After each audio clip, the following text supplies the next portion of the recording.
In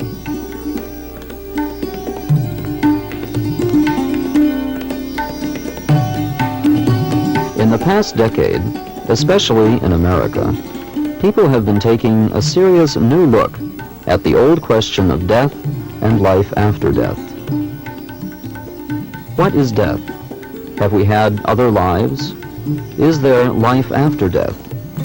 Book after book confronts these questions with new scientific data and speculation.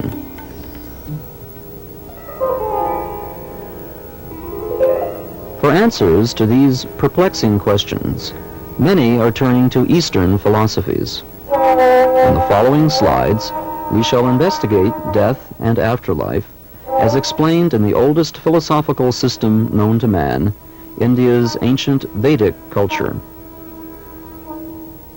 Due to the influence of foreigners, Vedic culture has gradually diminished in India. Yet, in 1977, these pilgrims and more than 8 million others came to Allahabad, India, to observe the ancient Vedic festival called Kumbh Mela. For several days, the pilgrims tolerated austere conditions, spending chilly nights with only the shelter of crude tents. These pilgrims sat on the ground to eat food cooked in hastily erected kitchens. Why were so many taking such trouble to attend the festival? For one simple reason: to prepare for the next life. Believing that pious activities will be rewarded in the next life, they flocked to bathe in the holy waters of the Ganga and Yamuna at a certain auspicious moment. Purnendu sundara mughadi aravinda netradi Krishnat param kimapi tattvamagam najane. Pious activities, self-realization, and the nature of life after death are all explained in India's ancient Vedic literatures. These men read the Vedas, written thousands of years ago in Sanskrit, but still known and influential to millions of people today. In the Bhagavad Gita, the essence of India's Vedic wisdom, the Supreme Lord Krishna, shown here on the right, instructs his disciple Arjuna about death and rebirth. What follows is a summary of Lord Krishna's teachings. This diorama shows a person changing bodies from boyhood to youth to old age. Krishna explains that each of us is a deathless living soul, inhabiting a changing material body which undergoes birth, disease, old age, and death. Death simply means that the soul moves from one body to the next. What kind of body one gets depends on karma, which is the result of good or bad deeds performed in past lives. As an example of bad karma, a gluttonous person may take his next birth as a hog. Taking an animal's birth is nature's punishment because there is no opportunity to advance in spiritual life. The soul evolves step by step through 8 million species of life before it reaches the human form. Human life is valuable because one can use it to engage in pious activities for improving one's future situation. Pious activities, such as giving food and charity, create good karma and give one facility for material enjoyment in the next life. Lord Krishna says that through pious deeds, the soul goes to higher heavenly planets to enjoy celestial pleasures for thousands of years. As shown here, one can enjoy nicely on the heavenly planets, but ultimately there is death, and the soul returns to this world. Some persons practice jnana yoga, the process of philosophical speculation. Their ultimate goal is to merge into the void, impersonal, cosmic consciousness. Although there is no death there, staying in the void is very difficult, due to the soul's desire to be active.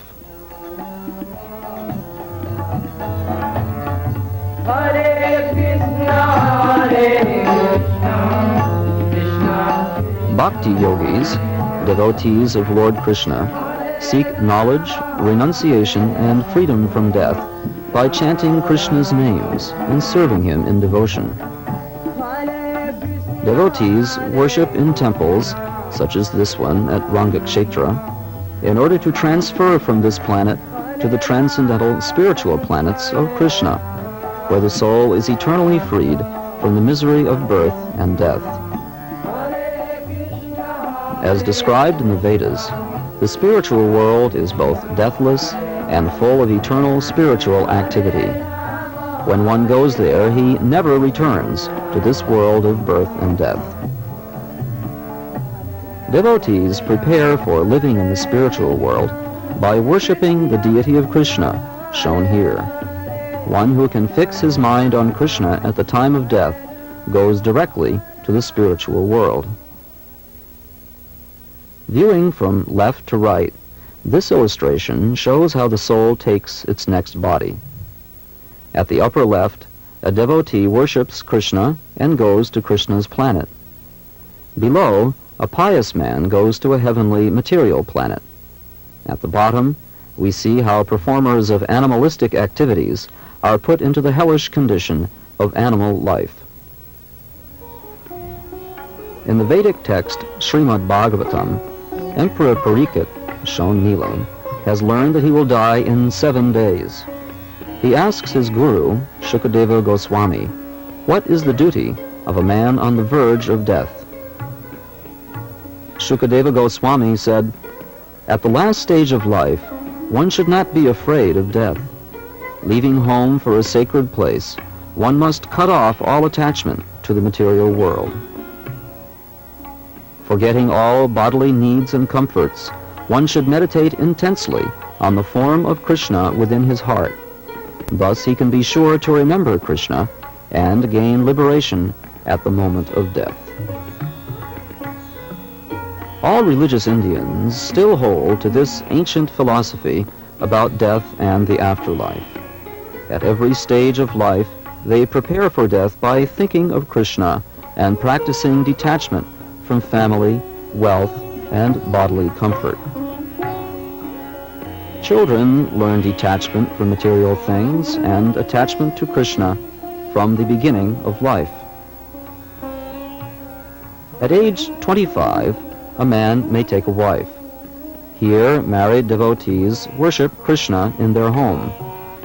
The Vedas advise detachment to home and family, lest one think of them at the time of death and thus fail to remember Krishna. At age 50, a man customarily leaves his wife and family in care of his eldest son and accepts sannyasa, the renounced order of life. There are no old age homes. One simply practices spiritual activities until death. Traveling to a holy place, a sannyasi accepts only the bare necessities for maintaining his body. He teaches younger seekers about the need to renounce this material world. A woman whose husband takes sannyas or dies will go to a holy place to live in an ashram, a home for intensified spiritual practice. These women lead simple lives of piety, visiting temples and chanting sacred hymns. Being so much convinced of an afterlife, how do persons in Vedic society treat death itself? The following scenes from an Indian cremation ceremony give information of the Vedic point of view.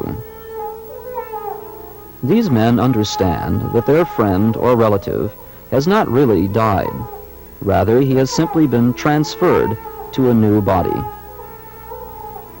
Although family and friends feel a natural bereavement, their main concern is with the departed soul's promotion in his next life. They cover the body with flower garlands and a new cloth that is decorated with names of God. Priests make final preparations on the funeral pyre. According to Vedic tradition, corpses should be burned. Only the bodies of exalted saints are sometimes buried. A final washing of the corpse serves to cleanse the departed soul of reactions to past sins. A priest covers the corpse with fragrant sandalwood sticks and incense. An intimate relative, such as the departed man's eldest brother, prepares the corpse for burning. Burning the body reminds each onlooker that his own body will sooner or later be annihilated.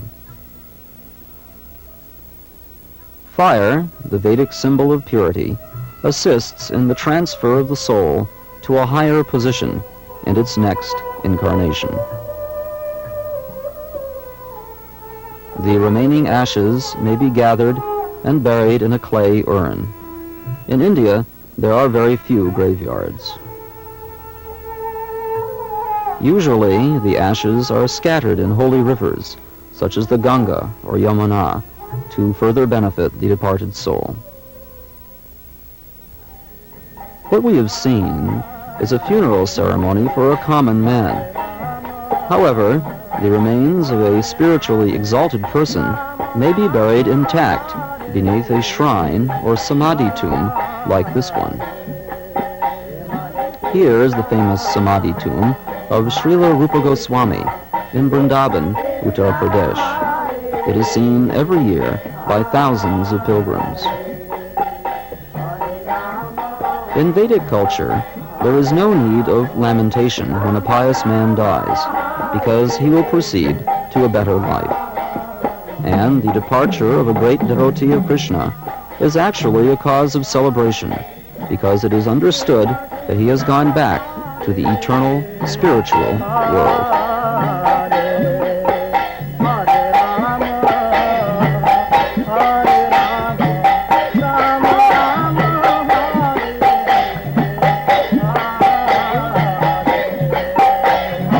Hare Krishna